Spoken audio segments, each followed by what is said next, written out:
Hello. I thought I was going to go get some food today because there's a place that gives you food once a month, a big box of food, and my timing's all fucked up. My days were wrong, so I don't have to do that today. We're going to tear apart some um, different shit that we have here. We're going to tear apart some different shit, and we're going to go and scrap it. And then tomorrow we're going to start some siding that's fucked up over at my roommate's aunt's house. Not the most high yield of work, but it's something as opposed to nothing, which is pretty good. Uh, One of the things I want to talk about is the Charlie Kirk thing because I think there is a lot of weirdness in that, like the lack of blood. They didn't do an autopsy. There's just a lot of really sus shit involved in that, and I don't know what that means. Although that guy was in the position to be a shooter, and it looks like he would normally be, there's a lot of stuff that doesn't add up in that direction. Looks like something else is going on there, like an exploding mic or a shot from behind, because that's not a people that shoot people, military people say that that doesn't jive with that shot that the way it is. So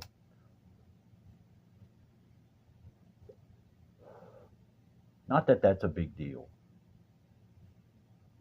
that they say that, but I mean it is a big deal if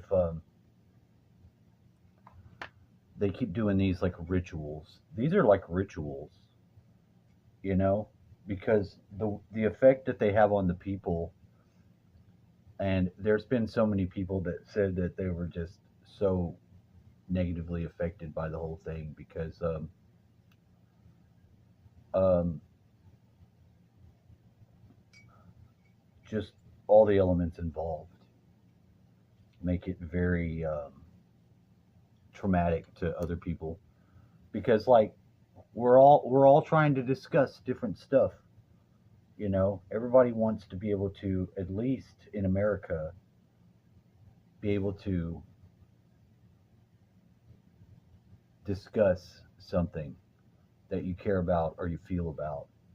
And with him getting gunned down like that, and then all the people just saying, "Oh, he's a Nazi, he's a this and that," when there's a lot of evidence pointing to the opposite. You know, um, it was pretty moderate. So, what's the necessity of doing a ritual like that? What's going to change?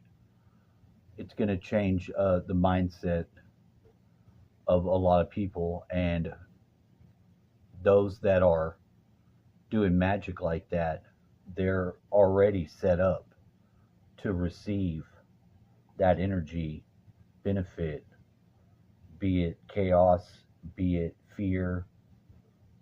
They're already set up with their energetics to harvest that energy and then to either act on it to do the next thing that's part of what their agenda would be, or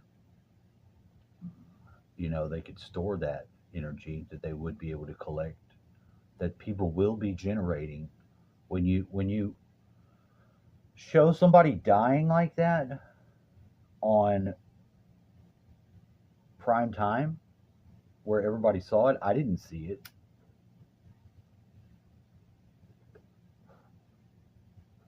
but I was affected emotionally by it just by the knowledge of it.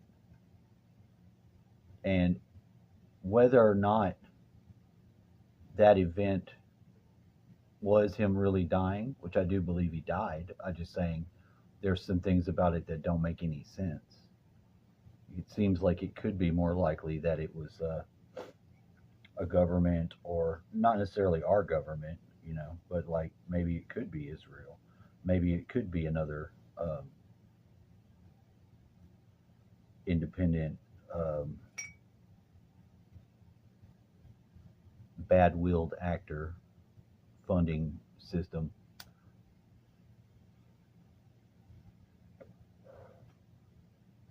You just have to be aware that in our world, there's a lot of things like this going on. There's a lot of energy of consciousness because we're in a consciousness war. You know, we're trying to get people to raise up their own awareness to reality of different this and that being the case. But meanwhile, along with that,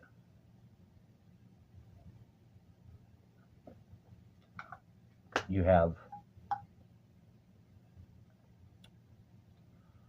people that are trying to keep the consciousness low of the people because they're already harvesting a lot of the energy of the freedom of choice, and they're able to utilize the dumbed down humans to do certain things just by showing them certain things on TV. They act a certain way, put out a certain signal, they react a certain way. When people are raised up beyond that, those uh, those things don't work. You can't flash a color and get people, millions of people to respond just by showing it on TV. You can't play a sound and get that effect to happen because the people are awake to it and they don't respond in the way that's conducive to the negatives to harvest that energy. They don't react in the way that people act that are more animalistic.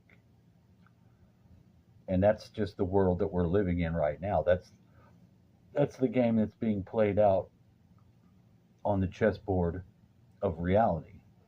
Now, you may not think that that's a valid case or a valid point to make, and you're free to think that, but nonetheless, this has been the game that's been played here on Earth for a long time. This is not new. This is what's going on because there's previous civilizations, whether it's humans or not, and there's other entities and civilizations that are acting upon us now for these same goals and results. To a small degree, there are people that are trying to wake people up to deprogram their self from the mind control that's basically done to you since you've been in school the whole time.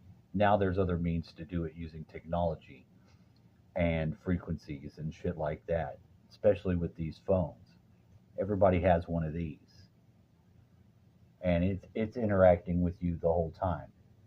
If you have Wi-Fi on, if you have Bluetooth on, those frequencies are also used to condition you and get you to act certain ways. And the more people that are aware of it, the closer we get to changing it. It doesn't mean that the technologies are uh, evil in themselves, but while we're being used by them as a dual use system, it's a weapon system. The dual use is the fact that the military can use it too. And the more awake and aware you can make yourself and you can share that awakened awareness with other people that you care about, the closer we get to a mass consciousness awakening. Because when you get a certain percentage of people to a certain stage of awareness, it will kick in that everyone will have that awareness. It's like the hundredth monkey effect, because that's just part of the biological connectedness that we have. We're not all individual units alone to ourselves, but you still very much have in this state of limited awareness a goal in the stages of the different densities that we're in. The goal of this one is to decide if you want to be in it for just yourself or if you want to be in it to raise the collectiveness of everyone. Now, the other day I did a video and you could see how um, Xena, Shrek, and her Satanist boyfriend were like, well, we're the wolves. What does the wolf care about what the sheep gets to eat? Well, quite a bit, because that's their food source. But if you look to predate the other humans in your environment, that's not, but 1 in 22 people have that sort of mindset, that narcissistic predator. I'm going to get mine and it's just about me. That's not the majority of people. But those people rise to the top because their main goal and means to an end is that they would want to have control and power over others, which secures them in their position. So they're going to be always trying to get the leadership roles. Since the awareness of these beings isn't so widespread that it can be known and, done something about, we can't. If we had a system where we could test our leaders for psychopathy or something like that, that would be wonderful. But we don't. And then even if you do find that you're able to do something like that, there's still entity attachments. But usually those entities are going to be attached to the narcissistic type because their brain is wired differently. They have a role in society, but we really don't want them being the leaders. That's really all I want to say. Please like, share, and subscribe.